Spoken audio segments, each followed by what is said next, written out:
Hello दोस्तों, स्वागत है आपका फिर से एक बार इस अनोखे ट्रेनिंग प्रोग्राम में जहां हम सीखने जा रहे हैं how to sell effectively on e commerce. जी हां, हम इस पूरे स्ट्रेटेजिकल प्रोग्राम में आपको ये सिखा रहे हैं कि कैसे आप भी ई कॉमर्स इंडस्ट्री से जुड़ सकते हैं और आप भी अपने प्रोडक्ट को ऑनलाइन लेके जा सकते हैं और थ्रू दिस इंटरनेट एरा आप भी अपने बिजनेस को कई जगह पे प्रमोट कर सकते हैं। जी हाँ, सो स्टेप बाय स्टेप हम इसे सीख रहे हैं। चलिए स्टार्ट करते हैं आज के टॉपिक से। आज का टॉपिक है दोस्तों registration and onboarding on e commerce. जी हाँ, कई सवाल मन में रह जाते हैं ई कॉमर्स इंडस्ट्री से जुड़ने से पहले, जैसे सर हम रजिस्ट्रेशन इसमें क्या करें, क्या हमारे पास जो पहले से ही हमने बिजनेस में रजिस्ट्रेशन किया है गवर्नमेंट के साथ में वही चलेगा, या फिर अगर आप कोई स्टार्टअप कंपनी है सो आपके मन में जरूर कोई सवाल होगा कि इतने सारे लीगल टर्म्स एंड कंडीशंस होते हैं, उसे मैं कैसे समझूंगा, कौन ऐसा कंसल्टेशन मुझे दे सकता है जिसके थ्रू मैं ई कॉमर्स इंडस्ट्री में एक स्टेप इन कर पाऊं। सो डोंट यू वरी, इसीलिए हमने ये step by step learning programme आपके लिए बनाया है। यस, सो चलिए स्टार्ट करते हैं। Legal procedure. सो कौन सी लीगल प्रोसीजर होती है जिसके थ्रू आप भी अपने बिजनेस को ई कॉमर्स इंडस्ट्री से जोड़ सकते हैं। देखिए, इस प्रोग्राम को देखने वाले हो सकता है पहले से ही किसी ने बिजनेस को लॉन्च अप कर दिया है या फिर कोई स्टार्टअप करने जा रहे हैं। ओके, सो अगर आप स्टार्टअप करने जा रहे हैं तो आपको यह जानना जरूरी है कि आपको लीगली गवर्नमेंट के साथ ये साझा करना होगा कि मैं बिजनेस कर रहा हूं। जी हां, आपको एक लीगल टर्मिनोलॉजी से, आप जिस भी स्टेट से बिलोंग करते हो, चाहे आप महाराष्ट्र से बिलोंग करते हो, चाहे आप साउथ से कहीं बिलोंग करते हो, एमपी से कहीं बिलोंग करते हो, या फिर आप इंडिया के बाहर हो, फिर भी देखिए दोस्तों, आपको अपने गवर्नमेंट के साथ आपको रजिस्ट्रेशन करना होगा आपके बिजनेस का। जी हाँ, फिर आपको ये बिजनेस स्टार्ट करने में कोई प्रॉब्लम नहीं होने वाली है। तो पहला मेरा जो लीगल टर्म, जो टॉपिक है लीगल टर्म्स में, लीगल प्रोसीजर में, वो है दोस्तों business registration and all necessary details. जी हाँ, बिजनेस रजिस्ट्रेशन, जैसे मैंने इसके पहले टॉपिक में आपको समझाया था कि देयर आर डिफरेंट प्लेटफॉर्म जैसे WooCommerce, Shopify, Zomato, Alibaba, Flipkart, Amazon, Ola, there are many platform out there. Okay, अभी सिर्फ इस ट्रेनिंग पर्पस के लिए मैंने इस एग्जाम्पल के तौर पे इन चुनिंदा लोगों का यहाँ पे नाम यहाँ पे लिया है। सो रेफरेंस टू दिस मैं आगे अपने टॉपिक को आगे बढ़ाता हूं। सो आपको सबसे पहली चीज ये जाननी है कि आपके बिजनेस का रजिस्ट्रेशन होना चाहिए। ठीक है, आप अपने बिजनेस का पहले तो रजिस्ट्रेशन कर लीजिए through your government legal terms. Okay, आप मदद ले सकते हैं ऑनलाइन, बहुत सारे लॉज एंड लीगल टर्म्स के कंसल्टेंट है आपके स्टेट में। Just go to Google and just go to internet, आप सर्च कीजिए, आपको बहुत अच्छे रेट में एक कंसल्टेशन फर्म मिल जाएंगी जो आपको अच्छे तरीके से कंसल्ट कर सकती है through step by step registration process of your business. Okay, अगर आपको नहीं समझ में आया फिर भी रजिस्ट्रेशन का प्रोसेस, सो देखिए आपके गवर्नमेंट के एक ऑफिस में जाइए, वहां पे बहुत सारे अच्छे लोग होते हैं, वहां पे आपको अच्छे तरीके से समझाया जाएगा कि अगर आपके पास कोई बिजनेस है तो आपको रजिस्ट्रेशन कैसे करना है, कौन से डॉक्यूमेंट लगेंगे। सो पहले आपको फिजिकल रजिस्ट्रेशन करना होगा। वो रजिस्ट्रेशन की कॉपी जो है आपको इस प्लेटफॉर्म में सबमिट करनी होती है कि हाँ, मेरे पास एक बिजनेस है जो मैं रन करता हूं, ये फिजिकल लोकेशन है। हो सकता है आप अपने घर से बिजनेस कर रहे हो, सो घर का एक एड्रेस देना होगा, या फिर अगर आपका कोई बिजनेस का ऑफिशियल रजिस्ट्रेशन एड्रेस है उसका आपको डिटेल देना होगा। आपका ऑफिशियल नंबर हो सकता है, आपका official email ID, blah blah blah, there are so many things. Yes, आपके पास हर एक नेसेसरी डिटेल होनी चाहिए आपके बिजनेस से रिगार्डिंग। मान के चलिए किसी ने आपको अगर कॉल करने की कोशिश की, सो कहां कॉल करेगा? आपके नंबर पे। अगर कोई आपको ईमेल करना चाहता है तो ईमेल आईडी तो लगेगा ही दोस्तों। यस और नो? सो आपके नेसेसरी डिटेल में आता है ओनर का नाम या रिप्रेजेंटेटिव कोई नाम होगा, उसका आप नाम जोड़ सकते हैं। अगर आप वो कॉमर्स और शॉपिफाई प्लेटफॉर्म चूज करते हैं तो खुद का आपको बिजनेस बनाना होगा, वेबसाइट बनानी होगी, सो आपको एक रिप्रेजेंटेटिव नाम या नंबर या ईमेल आईडी लगेगा दोस्तों। लेकिन आप अगर आप अलीबाबा, अमेजॉन, फ्लिपकार्ट इस तरीके के प्लेटफॉर्म से जुड़ रहे हो, सो डोंट यू वरी, इनके पास खुद का एक नंबर है, रिप्रेजेंटेटिव टीम है, so don't you worry about the backend. इनके पास पूरा का पूरा बैकएंड टीम तैयार है दोस्तों। लेकिन अगर आप अपना खुद का वेबसाइट लॉन्च कर रहे हैं, दैट इज फ्रॉम वूकॉमर्स और शॉपिफाई, सो आपको अपनी बैकएंड टीम तैयार रखनी होगी दोस्तों, क्योंकि बहुत सारे कस्टमर हो सकता है कभी आपको कंप्लेंट करने के लिए कॉल करें, हो सकता है आपको कुछ रिक्वेस्ट करने के लिए कॉल करें, हो सकता है बल्क में किसी को ऑर्डर लेना है लेकिन वो पहले आपसे बात करना चाहता है। सो आपका नंबर या ईमेल आईडी तो जरूर देना होगा, इसीलिए आपके बिजनेस रजिस्ट्रेशन होना जरूरी है and all the necessary details जो आपके बिजनेस को और ज्यादा कम्युनिकेट कर पाएंगी दूसरों से यानी आपके टारगेट ऑडियंस से। ओके, सो ये पहला स्टेप आपको क्लियर करना है दोस्तों। ओके, देन अगर आपको इससे रिलेटेड और भी जानकारी चाहिए तो इस स्लाइड में आप देख सकते हैं, picking the right company structure for your business is as important as any other business related activity. Yes, आप जो बिजनेस का स्ट्रक्चर बना रहे हो सकता है आप अभी स्टार्ट कर रहे हो, सो स्टार्टिंग में बिजनेस रजिस्ट्रेशन, कंपनी रजिस्ट्रेशन आप किसी भी इससे कर सकते हैं। फॉर एग्जांपल अगर आप ओपीसी से कर रहे हैं, 1 पर्सन कंपनी, आपके बिजनेस में सिर्फ एक ही इंसान काम कर रहा है, दैट इज 1 पर्सन कंपनी, सो आप 1 पर्सन कंपनी से भी रजिस्ट्रेशन कर सकते हैं। प्लस अगर आप पार्टनरशिप फर्म में बिलोंग करते हैं तो आप एलएलपी लॉन्च कर सकते हैं, प्राइवेट लिमिटेड लॉन्च कर सकते हैं, पब्लिक लिमिटेड कंपनी भी लॉन्च कर सकते हैं। प्लीज दोस्तों इसको सर्च कीजिएगा आपके गवर्नमेंट के ऑफिशियल वेबसाइट में। देखिए हर स्टेट का अलग अलग रूल्स एंड रेगुलेशंस होता है, आपको वो फॉलो करना होगा। इंडियन रूल्स एंड रेगुलेशन अलग होता है, कंपनी एक्ट अलग होता है, सो प्लीज उसे एक बार सर्च कीजिएगा, उसे इत्मीनान से बैठ के हुए आप पढ़िएगा और फिर उसके बारे में लीगल टर्मिनोलॉजी को समझते हुए आपके बिजनेस का जरूर ऑनलाइन या ऑफलाइन रजिस्ट्रेशन जरूर कीजिएगा। ये बहुत इंपॉर्टेंट स्टेप होता है। बहुत सारे लोग आपको बोलेंगे कि बिना रजिस्ट्रेशन के भी आप ऑनलाइन इंडस्ट्री में आ सकते हो, ई कॉमर्स में आ सकते हो, but I highly recommend you please अपने बिजनेस का रजिस्ट्रेशन कीजिए। क्या पता अगर आप एक ही महीने में, एक ही साल में बहुत ज्यादा फेमस हो गए और उसके बाद आपके ऊपर गवर्नमेंट ने कुछ लीगल एक्शन ले लिया तो क्या करोगे, तब कहां जाओगे? तो इसीलिए उस सिचुएशन से बचने के लिए दोस्तों आपको लीगल टर्म्स सारी की सारी फाइनलाइज करनी होगी। यस, आपको बिजनेस रजिस्ट्रेशन करना ही होगा। हम आपको हाईली रिकमेंड करते हैं कि आप प्लीज बिजनेस रजिस्ट्रेशन करवाइए। ओके, ज्यादा कॉस्ट नहीं होगा, आपके बजट में ही ये हो जाएगा। सो सेकंड टॉपिक है दोस्तों हमारा लीगल प्रोसीजर में, जो कि है pan and GST detail. Yes, pan and GST detail. Pan यानी क्या? सो पैन यानी हमारा परमानेंट अकाउंट नंबर यानी क्या? सो हमारा टैक्स का एक नंबर होता है दोस्तों।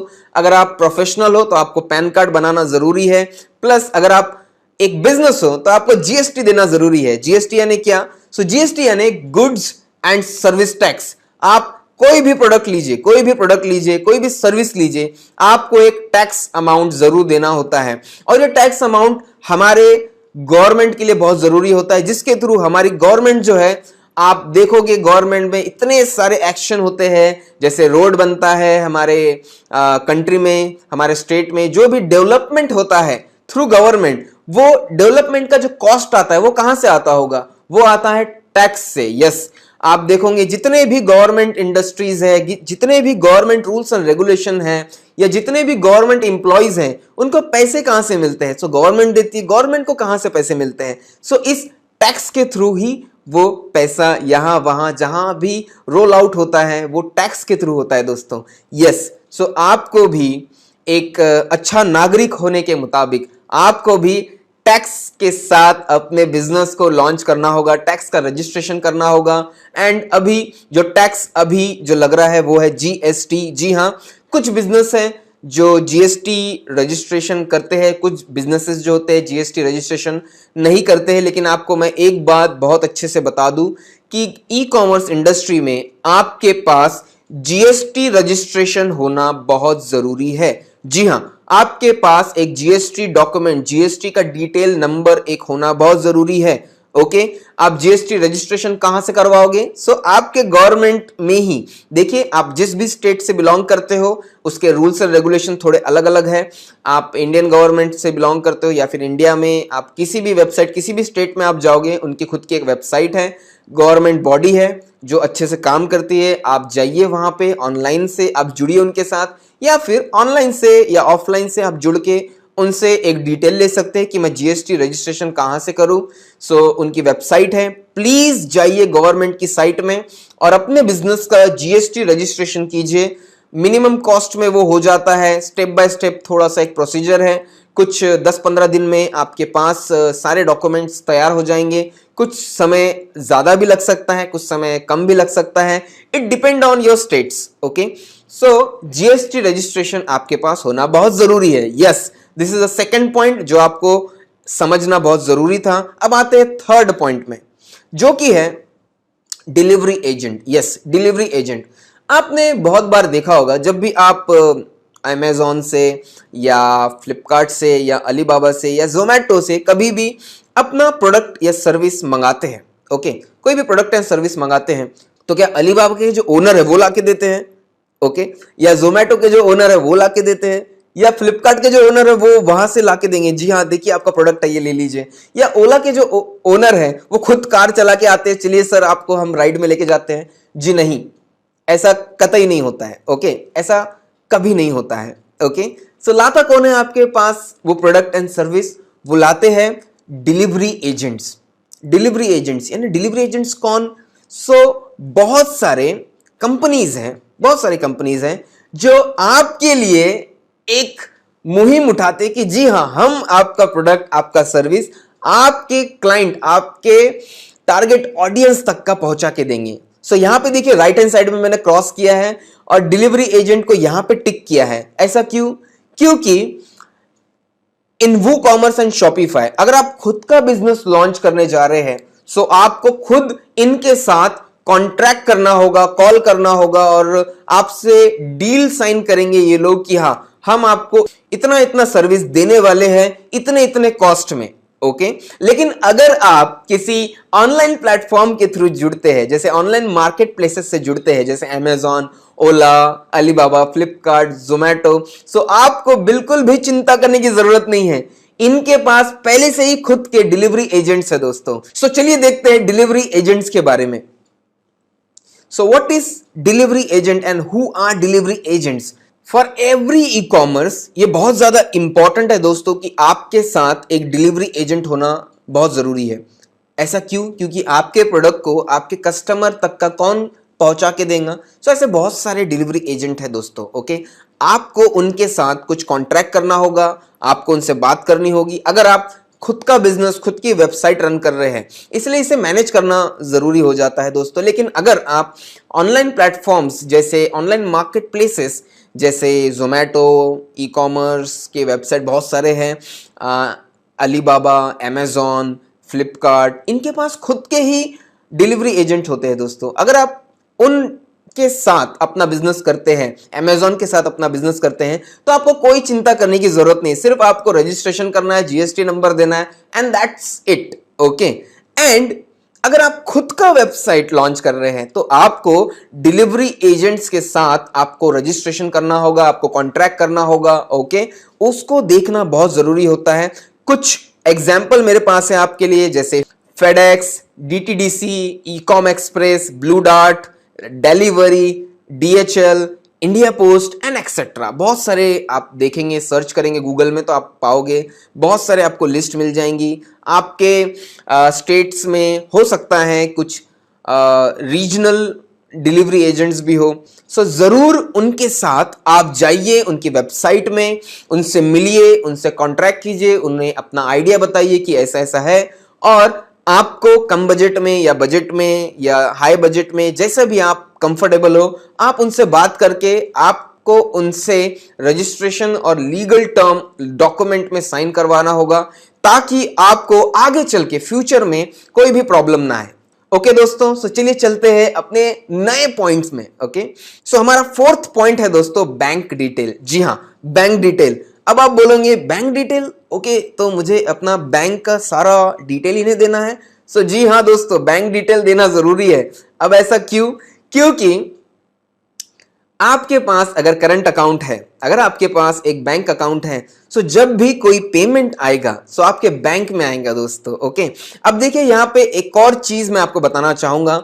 जब आप वू कॉमर्स या शॉपिफाई या खुद की वेबसाइट प्लान कर रहे हैं, सो वहां पे बैंक डिटेल रखना थोड़ा सा डिफिकल्ट हो जाता है, क्योंकि आपका बैंक डिटेल का सारा डिटेल जो है वहां पे वेबसाइट में अगर है, दिख रहा है, सो वहां पे थोड़ा सा कॉन्फ्लिक्ट हो जाएगा, हो सकता है ये थोड़ा अच्छा नहीं हो। जैसे एक एग्जाम्पल लेते हैं, मान के चलिए आप सिर्फ बैंक डिटेल रख रहे हैं आपके वेबसाइट में। बैंक डिटेल यानी आपका बिजनेस का नाम, आपका अकाउंट नंबर, आपका IFSC code and other details अगर आप वहां पे रखते हैं तो क्या होगा? मान के चलिए कि 100 लोग ने एक साथ बैंक का कोई ट्रांजैक्शन किया है। ओके, एक साथ बैंक का ट्रांजैक्शन किया है, तो आपको पता कैसे चलेगा कि कौन सा प्रोडक्ट किसने लिया और कहां से लिया? ओके, सो बैंक डिटेल जो है यहां तो लगते ही है, यहां पे भी लगते हैं, लेकिन यहां जब आप देखोगे अमेजॉन, फ्लिपकार्ट में ये बैंक डिटेल आपको क्यों मांग रहे हैं? क्योंकि जब भी पेमेंट इनके पास आए तो वो आपके पास आए। ओके, लेकिन यहां पे अगर आप बैंक डिटेल रखते हो, जो कि यहां पे लगता है, लेकिन बैंक डिटेल के साथ आपको दोस्तों पेमेंट गेटवे भी लगाना होगा। जी हां, जो कि अमेजॉन, फ्लिपकार्ट के पास पहले से ही अवेलेबल होता है पेमेंट गेटवे। पेमेंट गेटवे यानी क्या? सो पेमेंट गेटवे यानी दोस्तों एक ऐसा सिस्टम जिसके थ्रू आपका बैंक डिटेल सभी को नहीं दिखेगा। यस, सभी को नहीं दिखेगा, एक सर्वर में सेव रहेगा कि हां, हम पेमेंट आपके उस बैंक में डिपॉजिट कर लेंगे जब भी हमारे पास कोई कस्टमर से पेमेंट आता है। जी हां, सो इसके लिए मैं आपको एग्जांपल देना चाहूंगा। सीसी एवेन्यू, रेजर पे, इंस्टामोजो, हो सकता है आपने इनका नाम सुना होगा। अगर नहीं सुना होगा सो प्लीज आप इनके बारे में सर्च कीजिएगा। These are the payment gateway.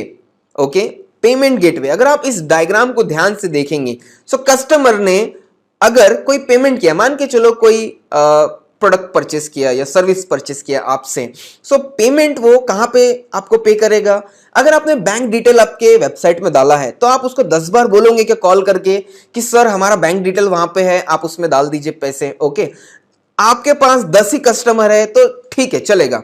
लेकिन मान के चलिए 1000 कस्टमर आ गए तो, क्योंकि मैं आपको पढ़ाने जा रहा हूं इफेक्टिव वे से कैसे आप ई कॉमर्स में सेल करेंगे। अगर मान के चलिए आपको 1000 कस्टमर मिल गए या 10,000 कस्टमर मिल गए या आपको 1,00,000 कस्टमर मिल गए, तो मैनेज कैसे होगा? Are you getting my point? Manage करना बहुत डिफिकल्ट हो जाएगा अगर आप सिर्फ बैंक डिटेल से अपना प्रोसेस कर रहे हो अपने वेबसाइट में। सो उसके लिए आपको बैंक को अटैच करना होगा पेमेंट गेटवे से। पेमेंट गेटवे यानी क्या? गेटवे यानी एक जगह जहां से वो पेमेंट आपके बैंक में आएगा। अगर आप ध्यान से देखो, फर्स्ट नंबर पे कंज्यूमर प्लेसिंग द ऑर्डर, यानी पेमेंट उसने कर दिया, वहां पे प्लेस कर दिया ऑर्डर को।